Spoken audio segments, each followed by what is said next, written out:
Israel-Hamas conflict is complex, layered with religion, race, and land disputes. It dates back generations without a peaceful resolution, which is what makes one particular class at Columbia University's Graduate School of Journalism so unique. Two professors, Ari Goldman, who is Jewish, and Greg Khalil, who is Palestinian, co-teach Covering Religion, part of an educational mission to approach conflicts with empathy and understanding, especially in the wake of protests on Columbia's campus and beyond in recent months. Both professors kind enough to join us now. Thank you so much. Thank you. How do you think that Columbia University in particular handled when you talk about things blowing up? I mean, we saw it really happening there. It was kind of like an epicenter for a lot of the tumult that we were seeing all across the country.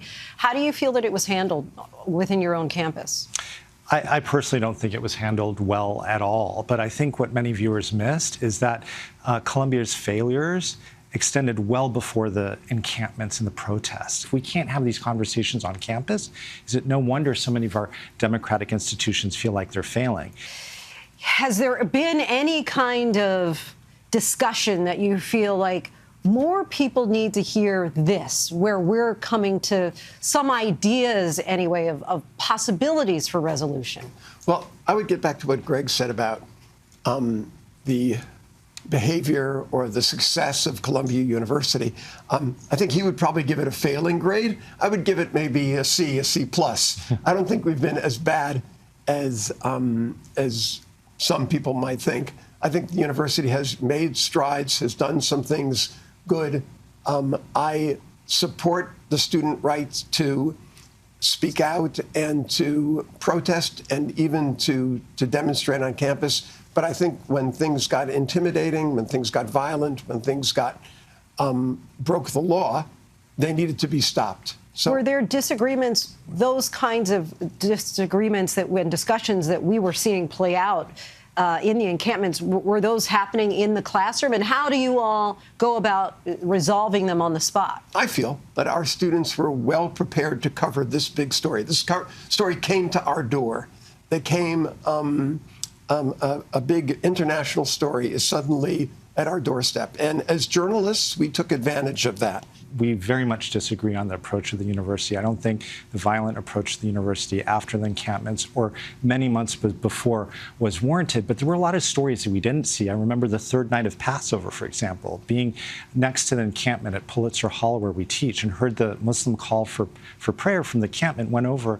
I saw 20 students holding up bed sheets around Muslim students who were praying an hour and a half before the start of Passover when the Jewish students there, and there was a sizable minority of students there who were Jewish, held a multi-faith meal in honor of Passover. So there were a lot of positive stories that were coming out of that you didn't see. I am curious to know how your opposing viewpoints helped to inform how you teach your students. We try to show how you can disagree with someone and yet be friendly with them. You can disagree with someone and discuss your differences, and you could coexist with them without saying you have to agree with me. And if you don't agree with me, you're out of here. You have nothing to contribute to me.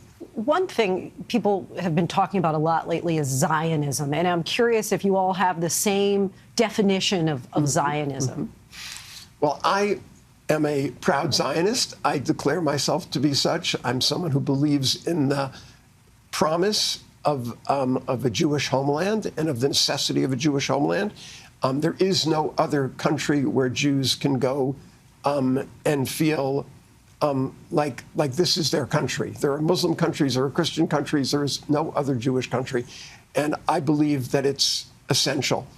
I don't agree with everything that Israel does, and Zionism doesn't require me to agree with everything Israel does. And do you think there could be a Palestinian state in there? Absolutely. I think there should be. And I actually have a very different view of Zionism. I fundamentally believe that there is no good future for any Israeli or Palestinian without a good reality for every Palestinian and Israeli. That security, dignity, safety, freedom, equality, justice for everyone. And I think that Zionism, the motivations behind Zionism are things I completely support and understand. The Jewish quest for self-determination, for liberation, which I actually believe is intertwined with Palestinian liberation. So Zionism, in its reality, is resulting in sort of this indefinite control over millions of people's lives. And that's something that I think is wrong. And we need to find a way out that centers fundamental human rights for everyone. What's the way forward? Greg used the word indefinite. It's not indefinite. It's gone on too long. And I think there should be a Palestinian state. And I think the proposal that President Biden has on the table is one that I support, and I think has the possibility to eventually lead to a Palestinian state and normalize relations between Israel and some of its Arab neighbors. And I think it's actually a little bit more complex than that. I think, when you say it's gone on too long, it's all the generations of my family, 4 generations, who've never known 1 second of freedom, who've lived lives under absolute military control by another state based on who they are. That's wrong. We don't have more time to wait. And unfortunately today, the path forward is not clear. Gaza is going to take 80 years to rebuild. It's like the building next door is on fire, there are children dying. But the next critical step is to put the fire out, save as many children as possible, release the captives, and we have to do whatever we can before this problem in Gaza, which many around the world are calling an act of genocide, explodes regionally and even globally. He said that it's wrong that his family for generations has had to live, as he described it, in kind of not knowing freedom. Would you agree that that's wrong? I agree, and I want the situation to be better. I want it to change. Our job is not to resolve the Arab-Israel conflict, and we're not going to, whatever ideas we have. Our job is to teach journalists how to write about this subject in a way that recognizes the other side, that here's his argument and here's my argument, or here's not my argument, then the Israeli argument. We could all benefit from that class. And on that, we are absolutely committed. We may be ideologically opposed in one sense, but we're good friends. I love Ari like family. That's not just a saying.